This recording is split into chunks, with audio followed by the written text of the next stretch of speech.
వెళ్ళు.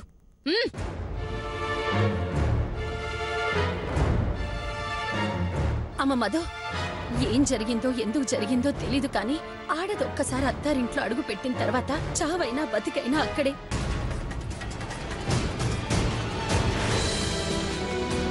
నువ్వు చెప్పింది నాకు అర్థమైందక్కా.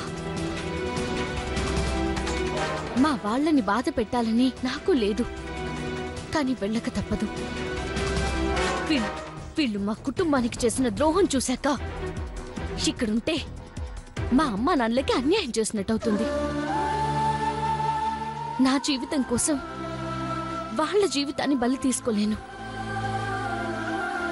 అందుకే వాళ్ళకి రక్షణగా ఉండడానికి, ఈ దుర్మార్గుల నుంచి రక్షించుకోవడానికి నేను వెళ్తున్నాను. ఈ ఇంటి కోడలుగా గడప దాటడం తప్పు కావచ్చు, కానీ శంకర్ శాస్త్రి కూతురుగా మాత్రం నేను చేస్తుంది 100% కరెక్ట్.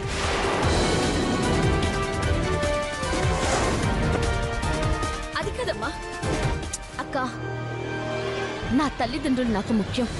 వాళ్ళు సంతోషంగా క్షేమంగా ఉండడం ముఖ్యం. దానికోసం నా ప్రాణాలు ఇవ్వడానికైనా సిద్ధం. ఇక ఈ జీవితం ఎంత?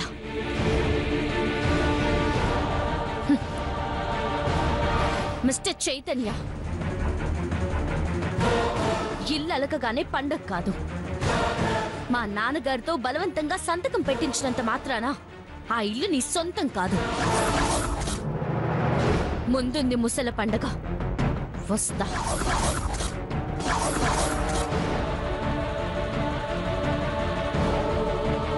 అమ్మ మధు, మధు, పాపం పిచ్చి బాగా ముదిరిపోయింది నాన్న. పిచ్చిదాన్ని రాళ్ళతో కొట్టి చంపుతారు, జాగ్రత్తగా వెళ్ళు.